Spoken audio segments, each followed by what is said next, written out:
What's going on, everybody? Welcome back to another episode of Daves-Raves. Today, I am going over Adam Sandler's old-ass movie called 51st Dates. It's got him in it. It's got the beautiful Drew Barrymore. It's got as Lucy. It's got Marlon, who's played by Blake Clark, which is the dad. Doug is played by Sean Astin. Ula, who's a local Hawaiian friend of Adam Sandler's character Henry Roth. Um, huh. Ooh. And then we also got Dan Aykroyd. He plays a doctor. So from here on out, full spoilers ahead, obviously. There's a spoiler review. So let's go on at it. The movie starts off with a montage of a bunch of girls who Adam Sandler tricked into going out with for a week. Took him a great time. Then a week later, he's like, "I'm a spy," or "I'm gay," or "I'm married," or came up with random excuses. Even Kevin James got a little cameo at that spot, which is again the very beginning of the movie. Um, so it shows him wanting to another girl saying he's in the CIA, and he's leaving for a foreign country on special assignment. Blah blah blah blah blah. And then he hops on some dude's jet ski as he's riding back. Hurts his balls. He's like, "Just keep driving. I gave you $20." So I think next thing it shows is he was on a ship. He was taken around on the island of Hawaii just to see if it was seaworthy to go to Alaska. So he could go. He wanted to go see manatees, I think, or sea cows or some shit. He wants to see something in their natural state. I think it was walruses. It was walruses. He wants to see walruses under the ice. Um, hmm. Of course, it breaks down. Typical movie look. So he goes into his Hukirao cafe, little cafe, where he's really attracted to this hot blonde, aka Lucy, played by Drew Barrymore. Um, they hit it off really well the next day because he comes in there again. Hit it off real well.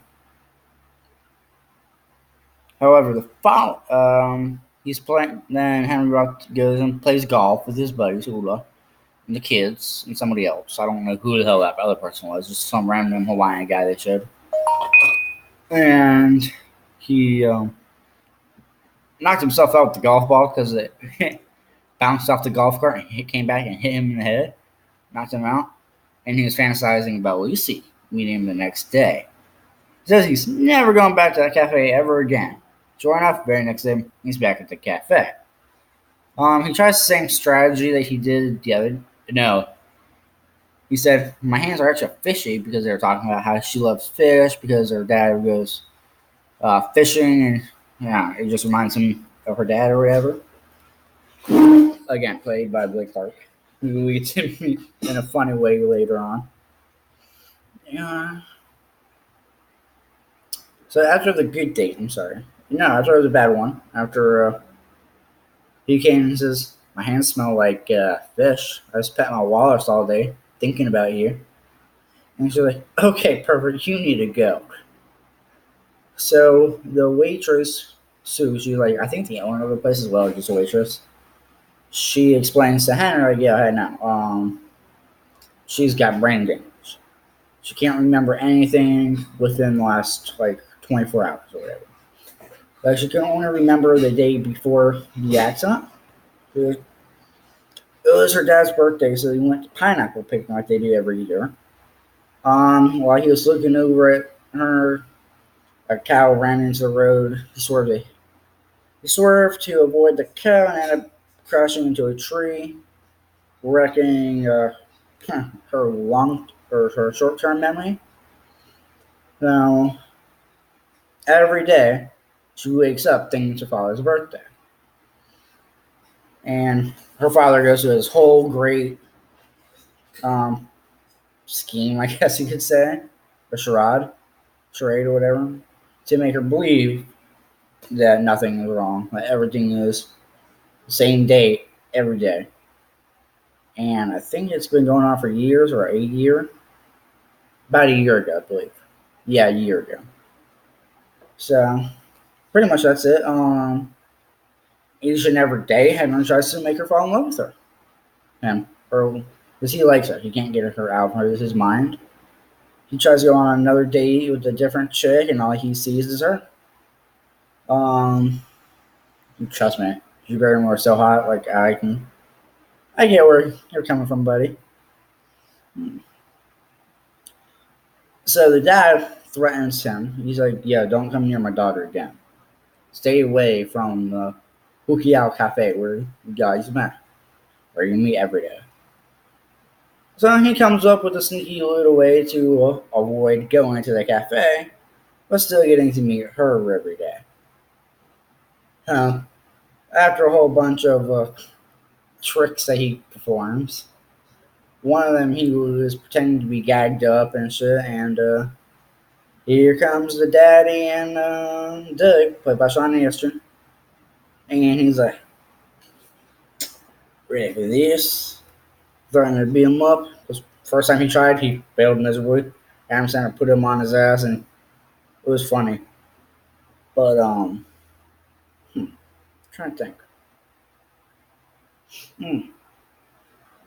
No, somehow, the next another day came out around where yeah, each and every day, like I said, he's trying to get her attention. Okay, I'm skipping a little bit of the movie, but whatever. It's montages, man. This whole movie's fucking montage. Like for instance, he gives her a tape to help her remember exactly what happens. Because one day he's trying to impress her. A cop ends up writing her a ticket, and she happens to find out the truth. And so yeah, bad day. And they end up going to see Dan Aykroyd, who is her doctor. I forget his name. I don't even know if they actually say his name. I think they just call him Doc. But he explains that she has a Goldfield syndrome, which is where you can't really remember anything. Whenever you go to sleep, you forget what happens, pretty much. Up until the day before the accident. Or all the way up until the day of the accident. I'm sorry. So, you go home, or they go back to Lucy's house, and they're talking. They were talking about how Adam Sandler was going to go on that big boat trip to the Arctic, but he's canceling them now because he wants to make Lucy fall in love with him. Yeah, and I'm saying so a lot, but again, it's a big montage movie. I apologize.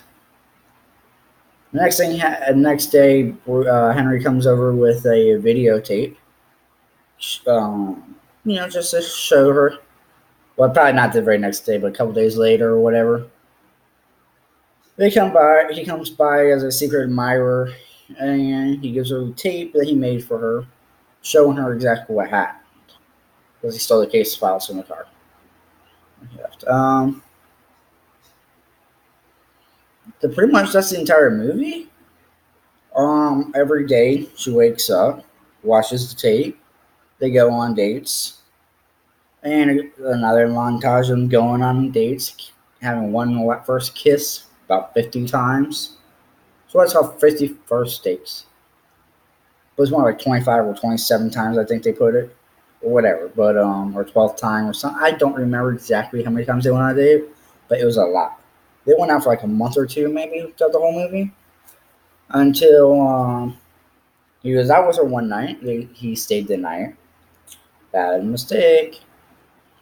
So the next morning, she beats the shit out of him with a. I forget exactly what she hit him with. It was like it was like a pool fucking skimmer thing. Like a pool net. It was like she knocked him out, or it was a baseball bat, or some shit.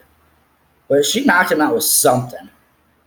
Um, though Doug and Marlon, the dad and brother, heard her screaming, and they're like, "Oh shit!"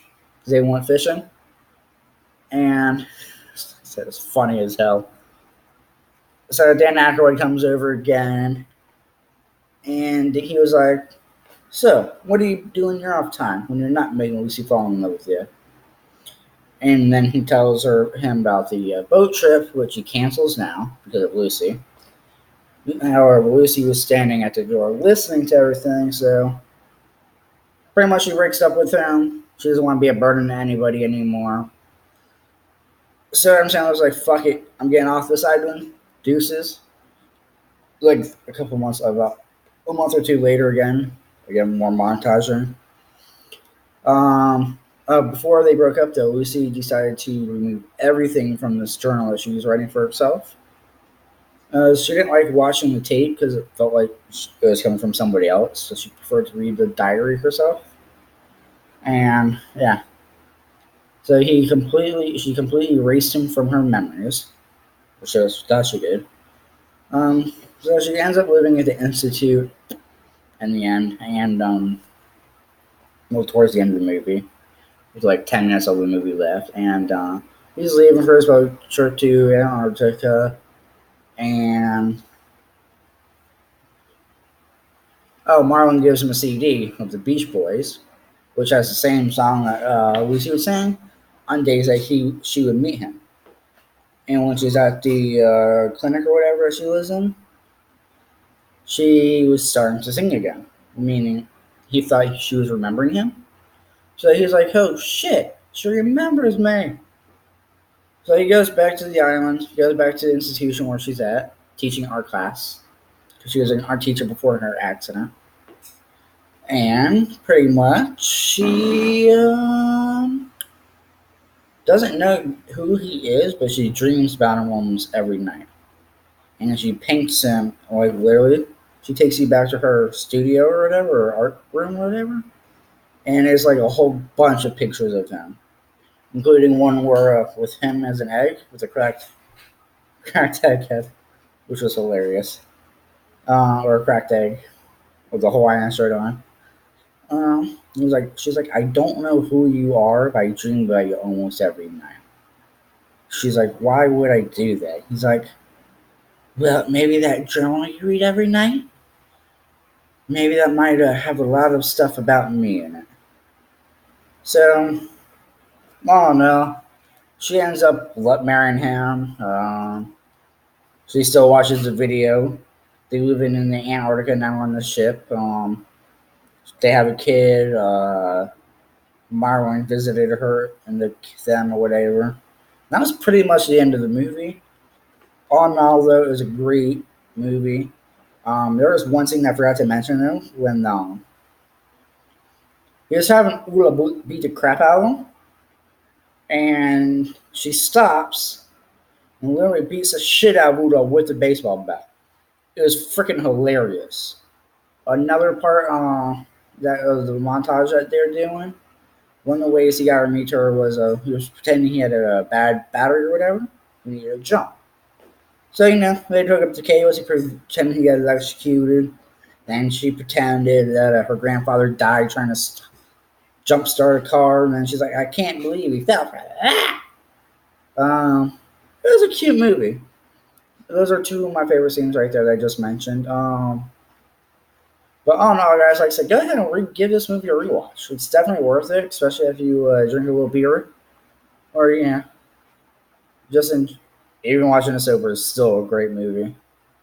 And this is it for this one. Please give this video a like, share, and subscribe if you like this video.